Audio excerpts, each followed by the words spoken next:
좀 더 잘 살 수 있었을 텐데, 이런 이제 아쉬움, 좀 더 주님을 잘 섬길 수 있었을 텐데 하는 그런 아쉬움도 있었습니다만은, 그러나 주님께서 우리 각자에게 적절하게 은혜로 도우셨다, 이렇게 생각이 됩니다. 여기까지 하나님께서 우리를 도우셨습니다. 그래서 어떤 그 상황에 저희가 있든지 간에 우리는 감사할 수밖에 없는, 감사할 것밖에 없는 이런 우리들이지 않나 생각을 합니다. 저희들이 그래도 코로나가 2년씩 지금 계속되는데 죽지 않고 살아있지 않습니까? 네. 또 병원에 가 있지 않고 그래도 건강하게, 물론 이제 이것 때문에 고통을 겪고 계시는 우리 성도님들도 계시고, 또 아마 경제적으로도 그 어려움을 당하시는 그런 성도님들도 계시리라고 생각을 합니다. 그러나 자비하신, 또 은혜로우신, 우리를 사랑하시는 그 하나님께서 아들을 아끼지 아니하시고 우리를 위해서 내어주신 그 사랑의 하나님께서 저희들을 함께 하시고 여기까지 도우신 것에 대해서 저희들이 감사하게 되고, 이제 마지막 주인데, 이 마지막 주를 보내면서 우리 한번 1년 동안을 이제 뒤돌아보고 또 새해를 맞이하는 이런 좋은 그 계기가 되시기를 바라겠습니다. 오늘은 제가 성경에서 자유라고 하는 제목을 가지고 말씀을 드리려고 합니다. 우선 그 요한복음 8장 31절서부터 36절까지만 제가 읽겠습니다. 요한복음 8장 31절서부터 36절까지 제가 읽어드리겠습니다. 그러므로 예수께서 자기를 믿은 유대인들에게 이르시되, 너희가 내 말에 거하면 참으로 내 제자가 되고 진리를 알지니 진리가 너희를 자유롭게 하리라. 그들이 대답하되, 우리가 아브라함의 자손이라 남의 종이 된 적이 없거늘 어찌하여 우리가 자유롭게 되리라 하느냐. 이 말씀을 보면 좀 밑에 나중에 읽겠습니다만, 예수님께서 진리를 알지니 진리가 너희를 자유롭게 하리라 하시는 이 말씀을 자기를 믿은 유대인들에게 하셨다, 이렇게 기록이 되어 있습니다. 예수님을 믿은 유대인들인데 그 밑에 보면 또 다른 또 이야기를 하시고 있습니다. 38절에 보면, 나는 내 아버지에게서 본 것을 말하고 너희는 너희 아비에게서 들은 것을 행하느니라. 이 유대인들이 믿었던 사람들인지 믿지 않았던 사람들인지는 정확하게 구별할 수 없겠습니다만은, 그러나 이제 확실한 것은 이 유대인들은 자유라고 하는 걸 몰랐다 하는 거예요. 그리스도 안에 있는 이런 자유라고 하는 걸 전혀 경험하지 못한, 혹시 또 경험을 했더라도 지금 현재 누리지 못하고 있는 그런 사람들이다, 이렇게 말할 수 있습니다. 그래서 유대인들은 엉뚱한 이야기를 하고 있습니다. 우리가 아브라함의 자손으로서 종된 적이 없는 우리들인데 어떻게 우리 보고 자유에 대한 이야기를 하느냐, 이런 그 말씀을 하고 있습니다. 그런데 우리 주님께서 말씀하신 것은 이런 그 신체적으로 어디에 종노릇한 이것을 지금 이야기하고 있는 것이 아니고 뭐에 대해서 이야기를 하는가요? 34절에 보면 예수께서 대답하시되 진실로 진실로 너희에게 이르노니 죄를 범하는 자마다 죄의 종이라. 종은 영원히 집에 거하지 못하되 아들은 영원히 거하나니.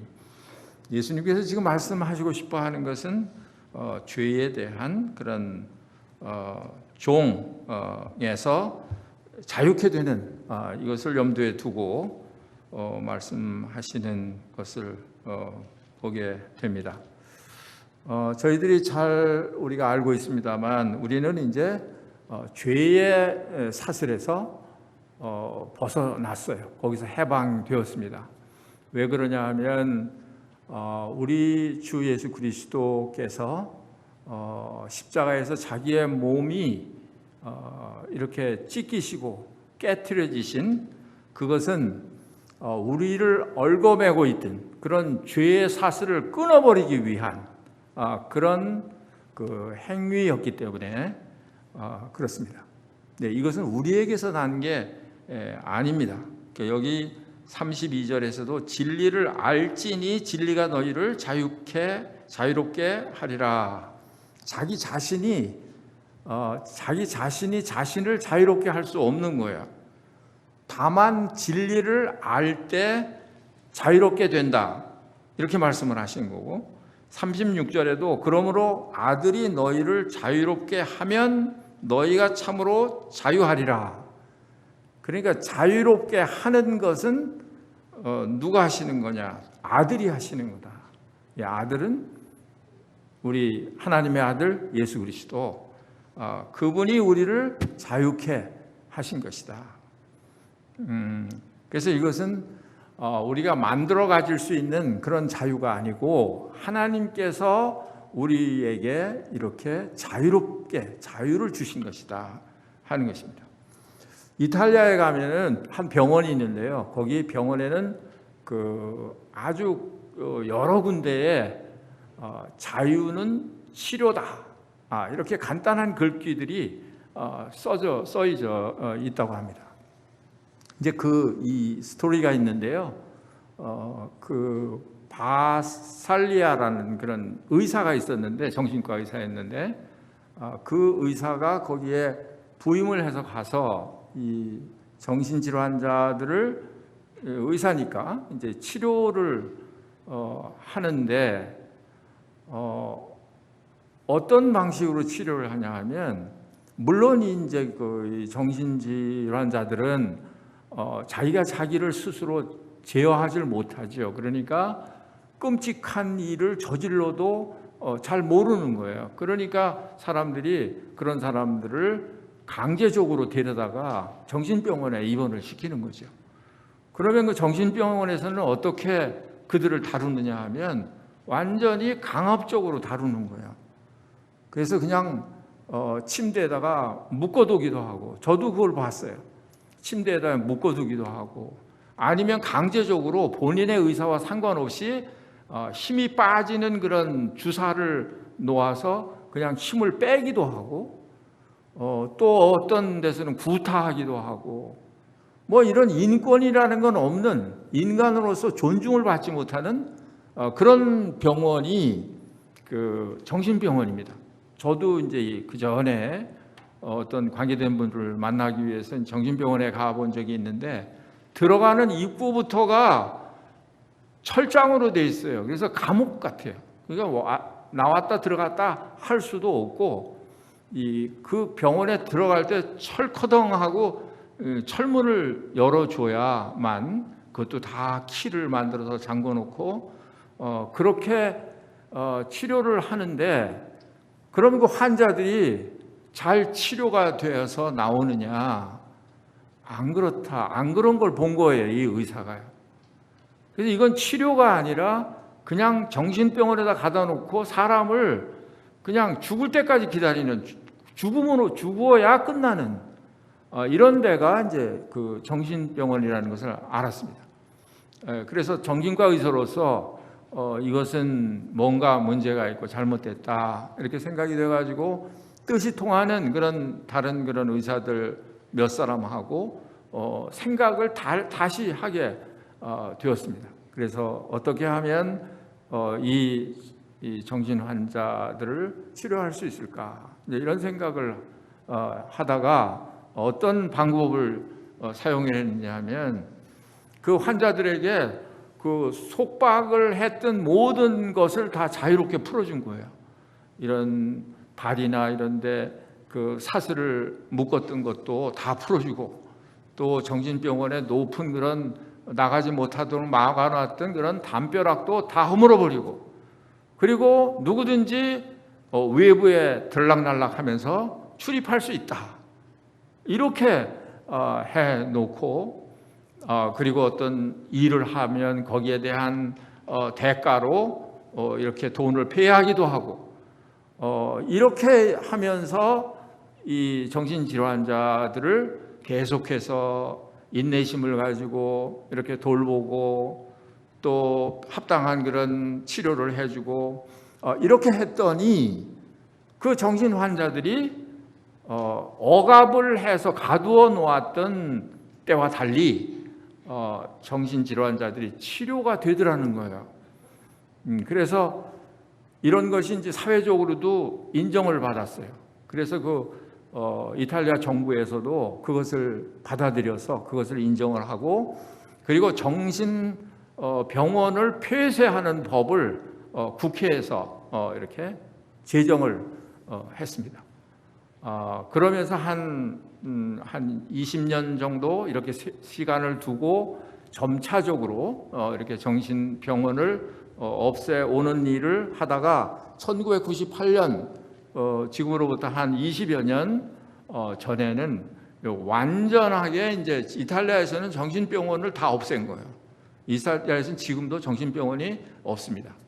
근데 이제 다만 그 지역에 어떤 공동주택이라든지 뭐 협동조합이라든지 이런 것을 만들어서 거기에서 생활을 하면서 이제 정신질환자들을 치료하는 이런 시스템으로 이제 바뀌어 있는 그런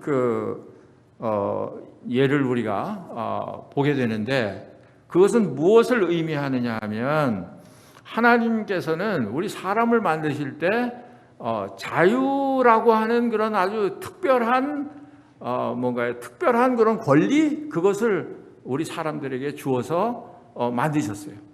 그래서 천지를 창조하시고 아담과 하와를 만드시고 난 다음에 그들을 그냥 로봇처럼 그렇게 하나님이 시키는 대로만 하는, 그렇게 만들지 않고 인간으로서 자유의지, 그러니까 하나님을 순종할 수도 있고 또 하나님을 불순종할 수도 있는 그런 자유를 가진 그런 존귀한 그런 인간으로 하나님이 만드셨다는 거예요. 그런데 어떻게 했나요? 결국은 사람들이 악해서 뭘 택했어요? 하나님 불순종하는 걸 택했어요. 그래서 에덴 동산에서 쫓겨나고 인류가 범죄 속에 이렇게 들어가게 되고, 이제는 아까 우리가 요한복음에서 읽었던 대로 아담 하와가 범죄했기 때문에 모든 인류가 다 죄의 종으로서 죄 아래서 이렇게 태어나게 되었습니다. 그런데 하나님께서 그걸 포기하지 아니하시고 하나님의 아들을 보내셔서 그 죄를 또 없이 하시고 사슬을 끊으시고 죄에서 해방시키시는 그런 일을 하실지언정 하나님께서 우리 사람을 이렇게 그냥 어떤 권리도 없고 자유도 없고 어떤 주권도 없는 이런 인간으로 만드시지 않았다 하는 것이에요. 그러니까 우리 사람들은 자유가 있을 때 행복을 느낍니다. 자유를 빼앗기면 불행해요. 어떤 환경에서든지 그렇습니다. 그러니까 나라도 마찬가지예요. 전쟁을 왜 일어납니까? 서로 자기의 자유를 찾기 위해서 전쟁하는 거 아니에요.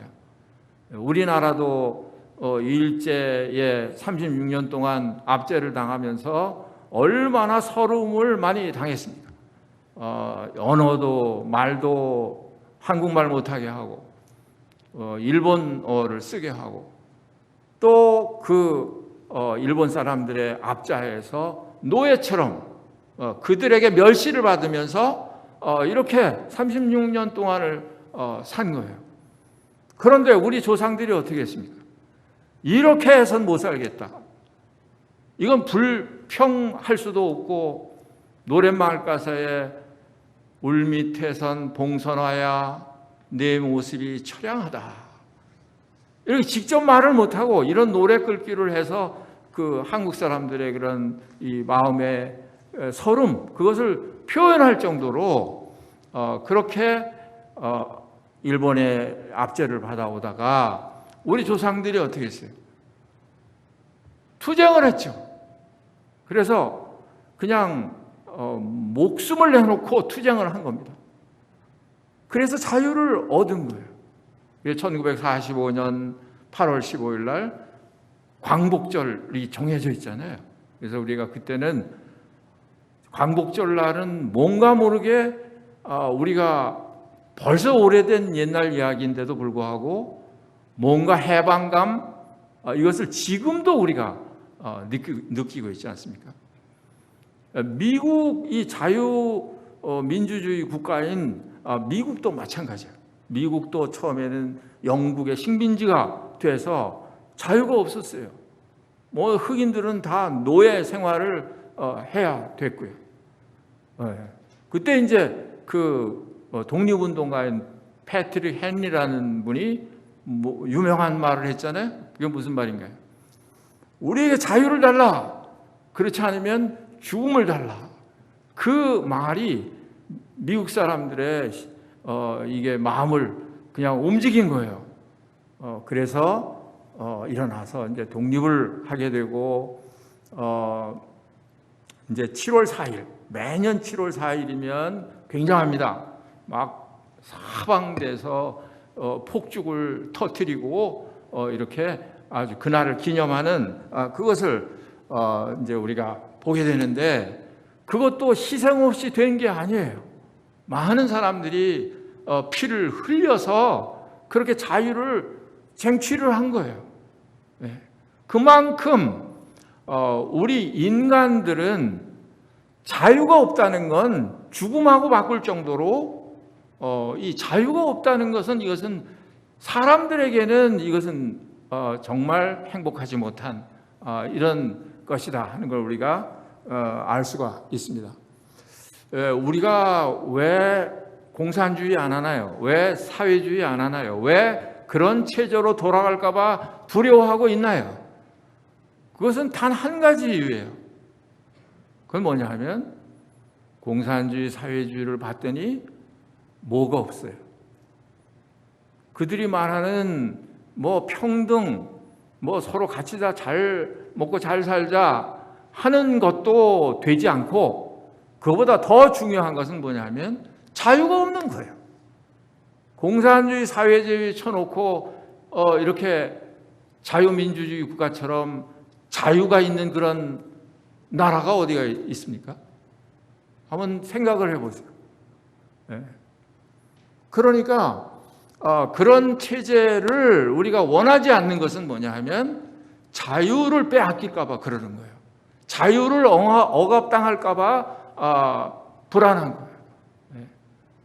그러니까 사실은 공산주의나 사회주의가 민주주의라고 할 수 있어요. 왜냐하면 민중들 정치니까, 민중들을 위하자고 하는 거니까.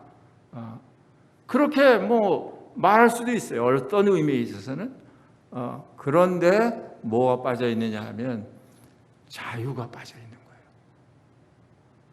그러면 우리 사람들은요, 먹을 게 풍성해도 그래도 자유가 없으면 행복하지 못해요. 그런데 우리 사람들에게는 좀 어려워도 자유를 누리고 사는 것이 훨씬 더 우리는 행복하게 그렇게 살 수 있다 하는 것입니다. 하나님께서 이스라엘 백성들을 애굽에서 종로로 타던 것을 건져내셨어요. 출애굽을 시키셨잖아요.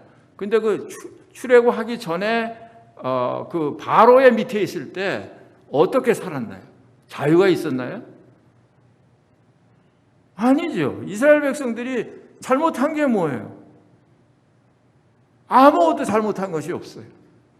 다만 애굽 사람들보다 이스라엘이 하나님께서 도우시니까 막 더 기하급수적으로 힘이 막 팽창이 된다는 거죠. 그러니까 애굽 사람들이 그것을 위협을 느껴서 그때부터 이스라엘 사람들을 압제하기 시작해요. 핍박을 하기 시작했어요. 그래서 아주 힘든 그런 노역을 시켰어요. 그리고 벽돌 굽기 이런 거 아주 힘든 일을 골라서 또 흙 이기는 그런 일, 농사하는 일 이런 것을 본인 이스라엘 사람들이 원해서 한 게 아니라 강압적으로 이스라엘 사람들에게만 그런 일을 하게 해서 바로 밑에서 아주 고생하고 그 어려운 그런 가운데 자유가 없이 그렇게 살고 있었죠. 하나님께서 보실 때 그 이스라엘 사람들의 고통하는 소리를 들으셨습니다. 그래서 모세를 통해서 하나님께서 드디어 그 바로의 압제에서 이스라엘 백성들을 구출해내는 그런 기록이 그 출애굽기에 잘 기록이 되어 있습니다. 그러니까 애굽이라는 나라에서 고기 가마 곁에 있는 것보다 압제를 당하면서 자유가 없이 고기 가마 곁에 있는 것보다 아무것도 없는 광야이지만 그러나 자유롭게 하나님께 예배를 드리고 자유롭게 사는 그것이 이스라엘 백성들에게는 더 행복하고 좋은 것이었어요. 그런데 이스라엘 백성들은 마음이 완악했죠. 하나님께서 그렇게 은혜를 베푸셨는데도 이스라엘 백성들은 마음이 너무 완악해가지고 만나가 입맛에 안 맞다고 고기 달라고 하고 애굽에 있었을 때가 더 좋았다고 말하고 그러니까 얼마나 무지하고 모르는 그런 이스라엘 백성들이었는지 우리가 좀 이렇게 짐작을 할 수가 있습니다. 그런데 이것은 이제 그 신체적으로 이렇게 억압을 당하는 자유가 없는 그런 것이에요. 그런데 사실은 더 중요한 것은 뭐냐 하면 우리 마음의 자유, 우리 영혼의 자유. 그래서 우리 영혼의 자유, 마음의 자유가 없는 그런 인생은 얼마나 행복하지 못하겠어요.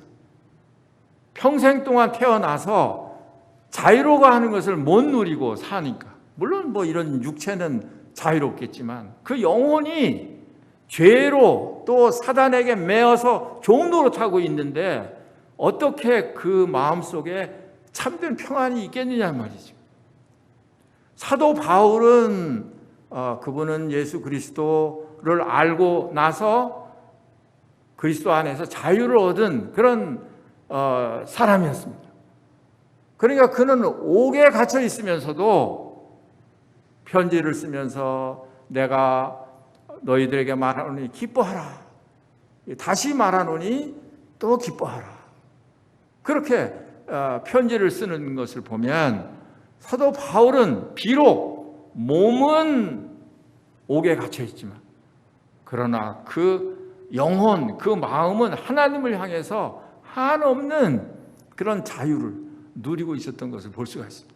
그 옥중에서 쓰신 서신이 에베소, 빌립보서, 골로새서, 빌레몬서 이렇게 옥중 서신 4개가 있는데 거기에 아무리 살펴봐도 내가 지금 옥에 갇혀서 괴롭다, 너무 불만스럽다 이런 것을 찾아볼 수가 없습니다. 오히려 옥중에서 쓰신 그 말씀을 보면 이분이 과연 이게 옥중에서 쓰신 건가 하는 것을 잊어버릴 만큼 그렇게 풍성한 그런 이 하나님의 풍성, 그런 충만, 그런 은혜에 대해서 거기에 기록해 놓고 있는 것을 우리가 볼 수가 있습니다. 그래서 하나님께서는 여하튼 우리를 창조하실 때 자유로운 자유의 그런 인간으로 우리를 만드셨다 하는 것이에요. 그래서 성경을 이제 잘 살펴보면 그 고린도전서 7장 말씀에 가 보시면, 예를 들어서 제가 말씀을 드리겠습니다. 고린도전서 7장 말씀해 보시면 13절입니다. 고린도전서 7장 13절. 어떤 여자에게 믿지 아니하는 남편이 있어 아내와 함께 살기를 좋아하거든 그 남편을 버리지 말라. 여기 이제 그 예를 드는 거예요. 이 남편과 아내가 같이 사는데 남편과 아내 둘 중에 한 사람이 믿지 않는 사람이에요.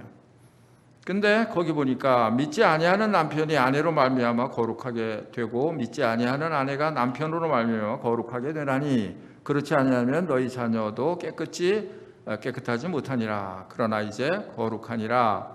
혹 믿지 아니하는 자가 갈리거든 갈리게 하라. 형제나 자매나 이런 일에 구애될 것이 없느니라. 한 사람은 믿고 한 사람은 믿지 않는데 믿지 않는 사람이 제발 좀 갈리자.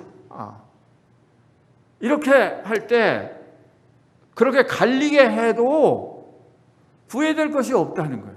근데 이 말은 이제 잘 오해하지 않으시길 바라고 잘 이해하고 들으셔야 되는데요. 그 밑에 보면 그런 말씀이 있습니다. 그러나 하나님은 화평 중에서 너희를 부르셨느니라. 막 싸우고 갈라서고 이건 안 된단 말이죠. 화평 중에 우리를 부르셨다. 그리고 또 하시는 말씀이 아내된 자여 네가 남편을 구원하려는지 어찌할 수 있으며. 그렇죠? 하나님께서 그 믿는 남편, 믿는 아내를 통해서 믿지 않는 남편, 믿지 않는 아내를 구하려는지 네가 어떻게 할 수 있느냐 말이죠. 그러니까 어떻게 하라는 말이에요. 그냥 부르심을 받은 그대로 그렇게 지내라. 그런데 정이나 갈라지게 한다면 갈라져도 그래도 그럴 자유가 있다는 것이에요. 그 구애받을 필요가 없다 하는 것입니다. 그 다음에 이제 그 밑에 쭉 내려가면서 보면 종에 대한 말이 나옵니다. 여기에 있는 종은 노예입니다. 노예. 그래서 그때 당시에는 노예들이 숫자가 어마어마하게 많은 숫자들이 그 노예로 있었습니다. 그런데 그 노예에도 하나님은 차별이 없으시잖아요. 그러니까 노예들에게도 복음이 전해서 노예 생활을 하면서도 그리스도를 믿은 이런 사람들이 이제 많이 있었습니다. 뭐 예를 들면 오네시모 같은 사람들도 있었고 많이 있었는데 이제 그런 사람들을 향해서 말씀하시는 그런 내용인데 21절에 보면 내가 종으로 있을 때 부르심을 받았냐 염려하지 말라. 그러나 내가 자유롭게 될 수 있거든 그것을 이용하라. 그렇죠? 여기도 자유롭게 될 수 있거든 그걸 이용하라. 내가 그 노예 생활에서 벗어날 수 있는 그런 정당한 방법이 있으면 그렇게 하라는 것이죠. 그래서 육체적으로도 신체적으로도 그렇게 자유할 수 있으면 자유하라는 것이에요.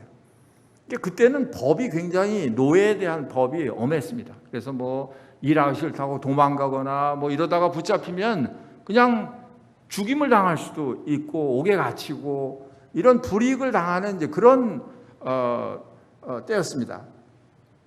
그래서 이것은 뭘 말해주느냐 하면 할 수 있는 대로 우리가 그리스도 안에서 그렇게 종으로 있을 때 부르심을 받았으면 그것을 거기에서 노임을 받을 수 있으면 그렇게 하고 또 그렇지 않을지라도 상관이 없는 것은 22절에 주 안에서 부르심을 받은 자는 종이라도 주께 속한 자유인이요. 그렇죠. 몸은 종인데 그런데 그 속은 자유인인 거예요. 그리스도 안에서 자유인인 거예요. 또 그와 같이 자유인으로 있을 때 부르심을 받은 자는 그리스도의 종이니라. 그러니까 예를 들어서 이 사람이 종으로 있으면서 그냥 거기에서 주님을 섬길 수도 있다, 그 말이죠. 어떻게 섬길까요? 다른 성경에 가르치기를 육신의 상전들에게 할 때 죽게 하듯 하라, 그렇게 말씀하고 있습니다. 그러니까 이 종이 만약에 그 상전에게 노예로 있으면서 주님께 하듯이 그렇게 만약에 할 수 있으면, 그러면 그것은 종으로 있어도 자유인이죠. 성공적으로 그리스도인의 삶을 살고 있는 거예요. 그러니까 이렇게 하나 저렇게 하나 마찬가지, 똑같은데, 그런데 할 수 있으면 이렇게 자유하는 것에 대해서도 이렇게 언급하고 있는 사실을 우리가 볼 수가 있습니다. 그래서 이런 어떤 그 신체적인 이런 억압, 자유를 빼앗기는 것, 이것보다도 더 심각한 문제는 우리는 죄의 종이 되어 있었다 하는 것이에요. 로마서 6장 17절에 보면 하나님께 감사하리로다. 너희가 본래 죄의 종이더니. 그렇죠? 그래서 죄가 이끄는 대로 끌려가는 거예요. 죄를 짓는 자는 죄의 종이다. 누구에게 순종하든지 그 순종을 받는 자의 종이 되지 않느냐. 그러니까 모든 인간들은 다 종이 되어 있는 거예요.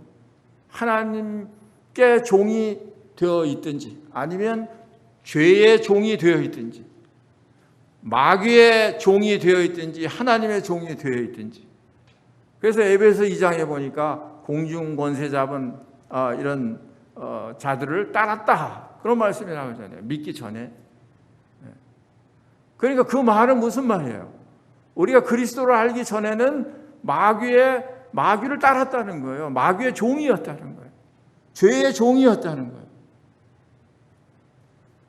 그런데 그 쇠사슬, 그 종의 신분, 그것을 벗어나게 하기 위해서, 자유를 주시기 위해서 우리 주님께서 스스로 인간이 되셔서 세상에 오신 거예요.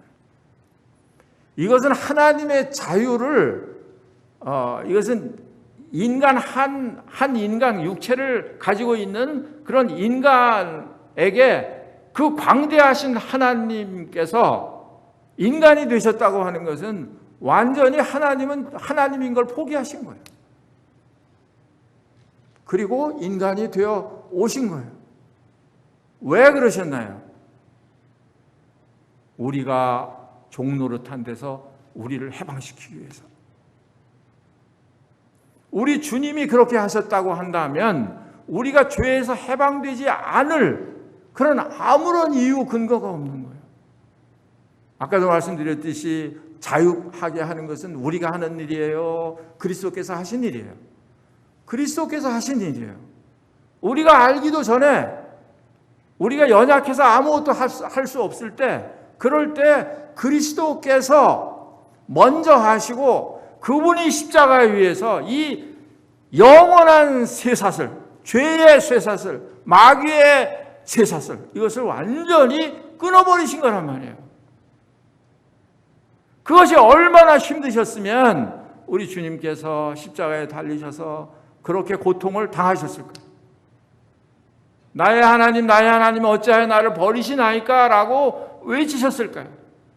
내가 목마르다라고 외치셨을까요?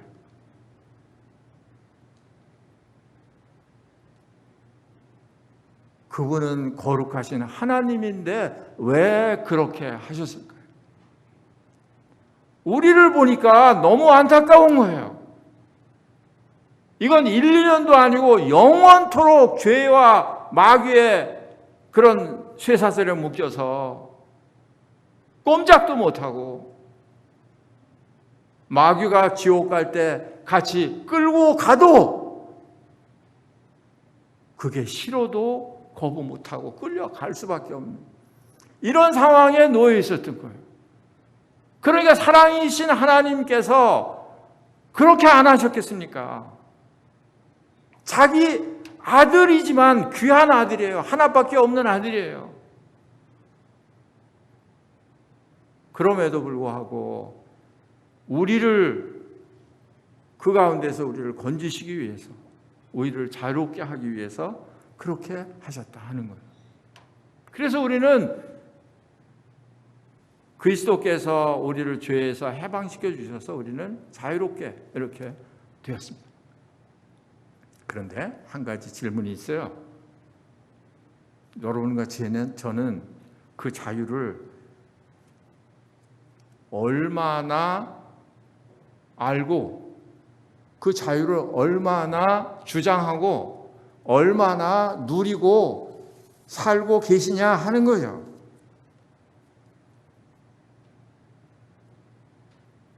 이것을 하나님께서 보실 때 얼마나 안타까워하실까. 그 히브리서에 있는 우리가 수요일 날마다 히브리서 공부를 해서 이제 지난주 수요일 날 마쳤습니다만은 히브리 교회 성도들도 마찬가지였습니다. 그들이 과거에 따랐던 그런 유태교, 그런 율법주의, 이런 것으로 자꾸 이렇게 돌아가는 거예요. 그리스도를 믿음으로 말미암아 그 은혜로 구원을 얻어서 자유롭게 했는데, 그런데 이 자유를 누리지 못하고 스스로 다시 율법 아래로 들어가는 거예요. 그게 뭐 갈라디아서, 로마서 뭐 이런 성경의 배경에 다 그런 배경이 깔려 있는 거예요. 그리스도께서 자유를 주시려고 우리를 자유케 하셨는데 다시는 종의 멍에를 매지 말아라. 다시는 사람의 종이 되지 마라. 다시는 율법 아래로 들어가서 율법의 종이 되지 마라. 그렇게 말씀에서 당부를 하시고 말씀을 하시는데도 우리 사람들은 옛날 습관이라는 게 있잖아요. 습관. 그러니까 자꾸 그 습관에 따라서 돌아가는 거예요. 어떤 야생동물을 훈련시켜가지고 잘 이제 그 치료를 해주고 이렇게 해서 이제 자연으로 돌려보내는 그런 영상들을 혹시 보셨습니까? 근데 이 짐승들이 사람 손에서 먹여서 이렇게 치료를 하고 이렇게 오랫동안 하다 보니까 거기에 익숙해진 거예요. 그러니까 이제 야생으로 돌려보낸다고 해도 자꾸 뒤를 돌아보고 또 다시 오기도 하고 이러는 걸 보잖아요. 사실은 야생으로 돌아가면 더 자유로울 텐데, 사람 손에서 크면서 울타리 속에서 이렇게 지내는 게 더 불행할 것인데, 근데 습관이 그렇게 되어 있으니까 자유롭게 놓아줘도 안 가는 거예요. 이런 안타까운 일이 어디가 있겠습니까? 하나님께서 너희들을 내가 자유케 했다. 그래서 예수 그리스도를 이렇게까지 속박을 하고 이렇게까지 하면서 너희를 자유롭게 하지 않았느냐. 그런데 왜 너희는 자유롭게 못 나가느냐 하는 거예요. 이게 히브리서에서 고린도서에서 우리에게 하고 계시는 그런 말씀이에요. 고린도 후서로 한번 가보겠습니다. 고린도 후서 3장 13절입니다.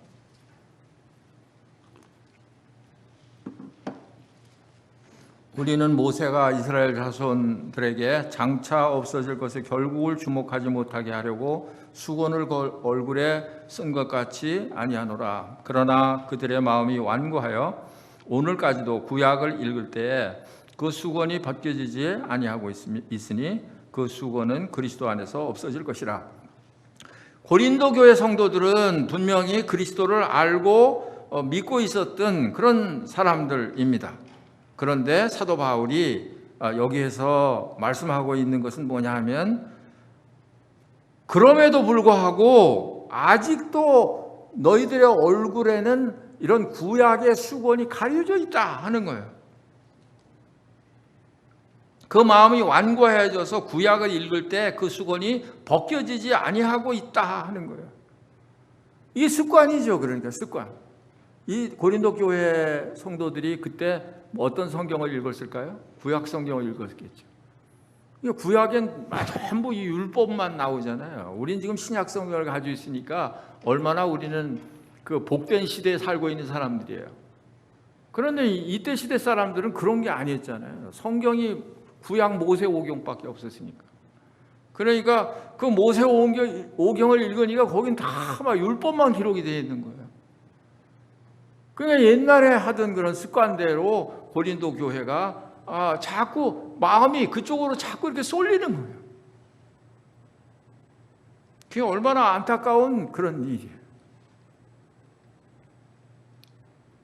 15절에 보니까 오늘까지 모세의 글을 읽을 때 수건이 마음을 덮었도다. 그러나 언제든지 주께로 돌아가면 그 수건이 벗겨지리라. 17절에 주는 영이시니 주의 영이 계신 곳에는 자유가 있느니라. 주의 영이 계신 곳에는 자유가 있다. 믿을 때 어떤 분이 역사를 하셨나요? 영이 역사하신 거죠. 성령이 역사하신 거예요. 그런데 구약의 율법 아래에 있었던 사람들은 영이 없은 거잖아요. 영이 없잖아요. 네. 그땐 보혜사 성령님이 내려오신 때가 아니니까. 그러니까 율법을 지킬 때 두려워서 하나님이 나에게 율법을 안 지키면 벌을 주실까 봐, 아니면 또 반대로 무슨 복을 받기 위해서 그렇게 율법을 접근을 한 거잖아요.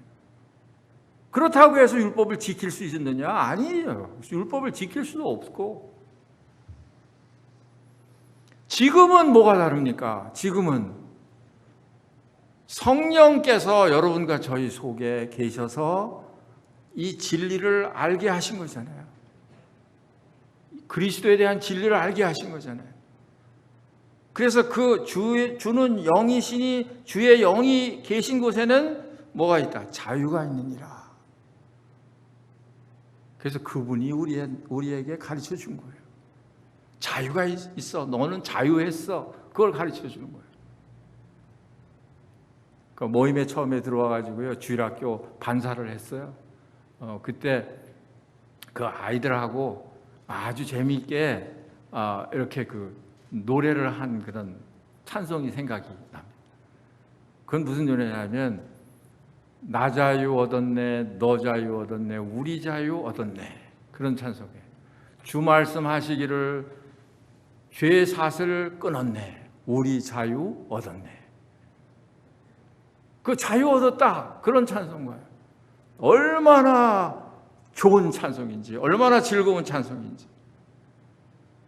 그러니까 하나님께서는 우리들에게 어떤 것을 요구하시느냐 하면, 하나님께서 하신 일에 대해서 이렇게 인정하고, 그리고 제발 그렇게 좀 즐겨라 하는 거예요. 그래서 로마서 5장 1절에서는 뭐라고 말씀하고 있습니까? 그러므로 우리가 믿음으로 의롭다 하심을 받았으니 우리 주 예수 그리스도로 말미암아 하나님과 더불어 화평을 누리자. 화평을 누리지 못하고 있기 때문에 로마서에 이렇게 기록을 한 거예요. 염려하지 마라. 화평을 누리자는 거예요. 믿는 생활은 어떤 생활이냐 하면, 하나님께서 우리에게 주시는 것을 그렇게 누리는 생활이에요. 또 11절에 보니까 그뿐 아니라 이제 우리로 화목하게 하신 우리 주 예수 그리스도로 말미암아 하나님 안에서 또한 즐거워하느니라 그랬습니다. 그래서 우리는 즐거워하는 거예요. 그래서 옥에 갇혀있는 사도 바울도 항상 기뻐하라, 쉬지 말고 기도하라, 범사에 감사하라, 그렇게 말씀을 하고 있습니다. 그게 믿는 사람들의 그런 생활. 그러니까 이 믿는 생활은 얼마나 하나님 안에서 즐기느냐 하는 거예요. 얼마나 하나님과 화평을 누리고 사느냐 하는 거예요. 그렇지 않으면 아까 훈련시켰다가 자연으로 돌려보낸 그런 짐승을 우리가 아유 어리석네, 빨리 좀 날아가면 좋겠는데, 짐승만 그런 거예요. 그 누리지 못하면, 즐거워하지 못하면 우리도 마찬가지라는 거예요. 그 옛날 습관으로 자꾸 돌아가는 거예요. 말씀은 믿지 않고.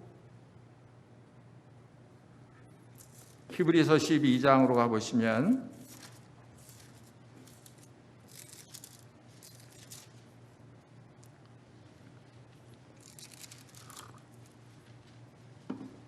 (10장부터) 보겠습니다. 10장 18절입니다. 이것들을 사하셨은즉 다시 죄를 위하여 제사 드릴 것이 없느니라. 제사 드릴 것이 없다. 왜 그럴까요?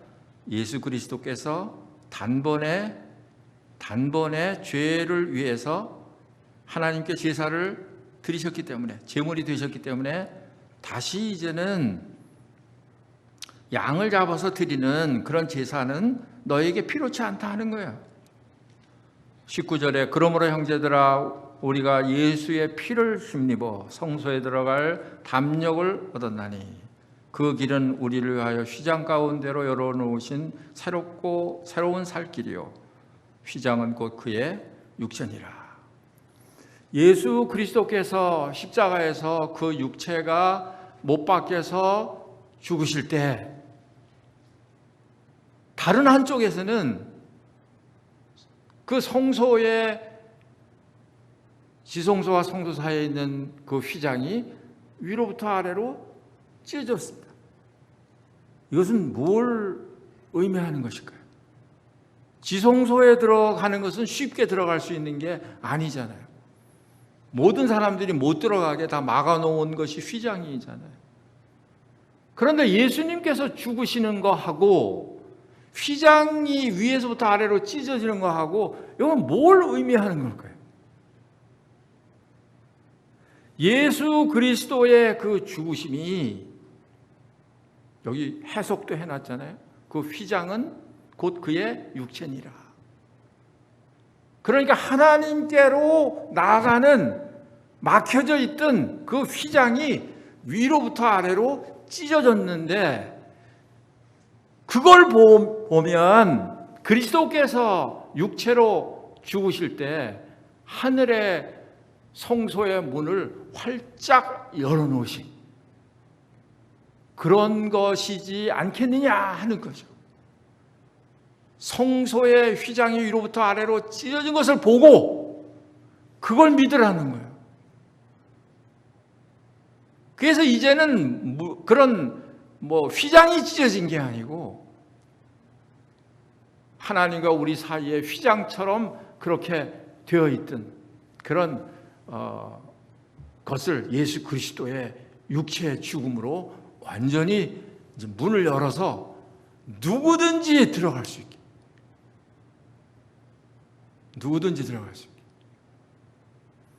안 들어가는 사람은 조금 좀 지나친 말입니다만, 안 들어가는 사람만 바보. 그죠? 다 문을 열어놨는데 들어가라고 해도 안 들어가니까. 은혜잖아요, 은혜. 뭘 너희가 잘해서 들어가는 것도 아니고 그냥 하나님께서 다 해놓으신 거. 아까 말씀대로 진리를 알지니 진리가 너희를 자유케 하리라. 진리가 뭐예요? 지금 이게 진리잖아요. 예수 그리스도께서 육체를 깨뜨리셔가지고 하나님께로 나아가는 길을 열어놓으셨다 하는 거, 그 진리잖아요. 이것을 진리를 알지니 진리가 너희를 자유케 한다. 아니,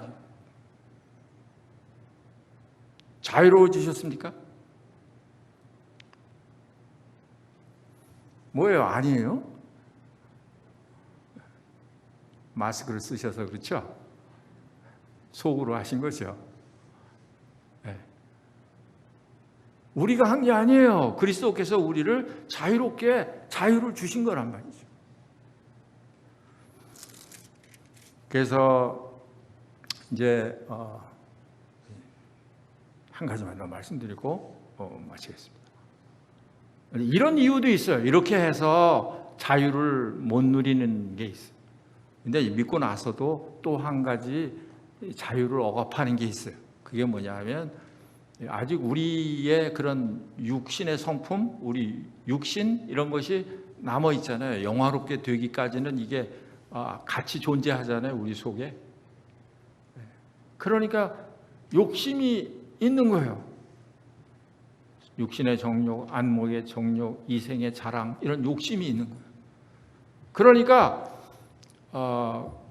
그 욕심은 끝이 없어요. 끝이 없어요. 무적행처럼. 무적행이라는 말이 무슨 말이에요? 바닥이 없는 거예요. 그러니까 우리 욕심이 꼭 무적행 같아요. 끝이 없어요. 그러니까 어떻게 되냐? 그 욕심에 내가 매이게 되는 거예요. 그럼 뭐가 돼요? 욕심의 종이 되는 거예요. 그러니까 자유를 빼앗기는 거예요. 그래서 저도 어떤 때는요, 왜 이렇게 마음이 무겁지? 자유롭지를 못하지? 그걸 이제 이렇게 마음을 검사하게 돼요. 검토하게 돼요. 그럴 때 이제 발견되는 게 뭐냐 하면 너무 쥐고 있는 게 많아. 너무 요구하는 게 많아. 너무 원하는 게 많아. 그거 꼭 돼야 돼. 이런 욕심이 있는 거예요, 속에요. 그러니까 그 가운데서 우리가 자유함을 얻으려면 방법은 간단한 거죠. 내려놓으면 되는 거죠.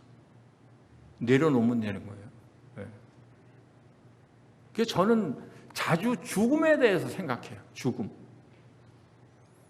벌써 작년 이맘때 모임의 날 한다고 뭐 줌으로 기억나시나요? 모임의 날 행사? 엊그제 같은데 벌써 1년이 쑥 지나갔어요. 그러니까 훅 몇 번 지나가면 우리는 세상을 떠나갈 수도 있어요. 그게 긴 세월이 아니에요. 지금 하루에도 100명 이상이 100명 정도가 코로나로 인해서 죽고 있다고 하잖아요. 죽음이 먼데 있는 게 아니잖아요. 그래서 욕심이 있는데 그게 잘 안 없어질 때는 죽음을 생각하면 돼요. 어차피 우리는 그리스도와 함께 십자가에 못 박아 죽은 사람이니까. 죽음은 그게 무슨 필요가 있는데요? 그 명예가 무슨 필요가 있는데요? 그 물질이 무슨 필요가 있는데요?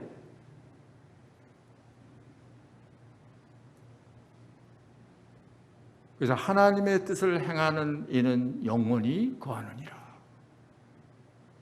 이런 삶이 참된 삶이 아니에요. 참된 삶.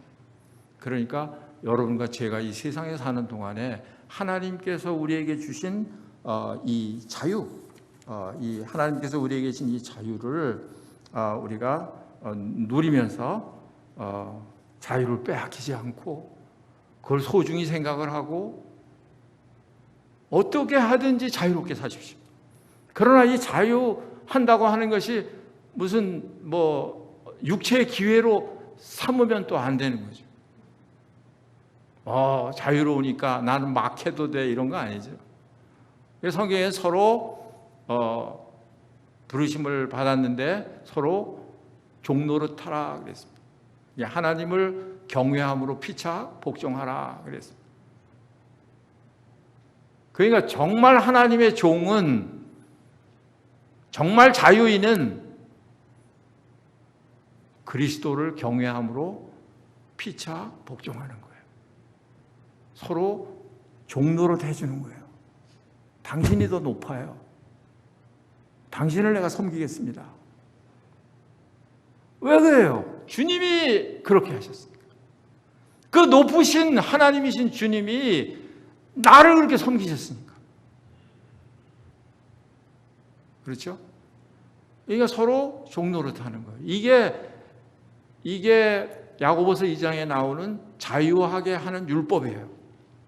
자유하게 하는 율법, 자유의 율법. 도둑질하지 말라. 그건 율법도 도둑질하지 말라. 또 주님의 가르침도 도둑질하지 말라. 똑같으잖아요. 그런데 뭐가 다를까요? 율법은 두려움으로 하는 거예요. 딴 의도를 가지고, 딴 목적을 가지고 다른 마음으로 하는 거예요. 그런데 자유의 율법은 뭔가요? 그것은 사랑으로 하는 거예요. 하나님의 자녀이기 때문에, 하나님이 나에게 모든 은혜로 다 주셨기 때문에 그렇게 하는 거예요. 크리스마스 때 우리 미국에 있는 두 아이들이 이제 한 집에서 모여서 놀면서 아빠 엄마 잘 지내나 전화를 했습니다. 그러면서 이제 한참 재미있게 이야기를 했어요. 그러다가 이 큰딸이 저한테 뭐라고 얘기하냐면, 아빠 이제 우리 자야 돼요. 그만 끊어요. 근데 그 말이 저한테 섭섭하게 들렸을까요? never. 전혀. 아니에요. 제가 무슨 생각을 했을까요? 넌 내 딸이 맞구나. 딸이니까 저런 소리 하지. 다른 사람이 나한테 그런 소리 못하죠. 예의에 벗어나는 것이지, 그거는. 그런데 우리 딸이니까 저한테 졸려요, 이제 그만 끊어요. 그게 자유예요. 그게 자유예요. 그런 사랑의 관계예요. 그러니까 우리가 말씀을 지키는 것이 똑같은 말씀이라도 그런 게 다른 거예요. 자유롭게 하는 그런 율법, 그게 다른 거예요. 여러분과 제가 그리스도 안에서 이런 자유를 누리고 사시게 되기를 바라겠습니다. 이제 새해 한 해 우리가 다시 시작을 하는데, 그런데 무거운 거, 이런 거 짊어지고 한 해를 또 가려면 너무 힘들잖아요. 그러니까 얽매이기 쉬운 거, 무거운 거, 이런 거 벗어버리고 우리 앞에 당한 경주를 인내로서 경주하면서 믿음의 주요 온전케 하시는 그리스도를 바라보자. 저는 그 말을 그리스도만 바라보자 이렇게 바꾸고 싶어요. 왜냐하면 우리 시선이 너무 이렇게 다른 데 많이 이렇게 가기 쉽기 때문에 그리스도만 바라보시고 새해 돌아오는 새해에 승리하는 그런 한 해가 되시기를 바라겠습니다. 기도하겠습니다. 아버지 하나님 감사합니다. 아버지 하나님의 놀라운 그 희생과 그 사랑을 통해서 저희들로 하여금 사단의 그 권세에서, 죄의 권세에서 우리를 해방시켜 주시고 영원한 나라의 자녀로 저희들을 삼아 주신 것을 감사합니다. 이 땅에 사는 동안에도 아버지 하나님께서 저희들에게 믿음을 주셔서 이와 같은 믿음을 마음껏 잘 누리고 즐거워하는 저희들 되게 해 주시옵소서. 주 예수 그리스도의 이름으로 기도하옵나이다. 아멘.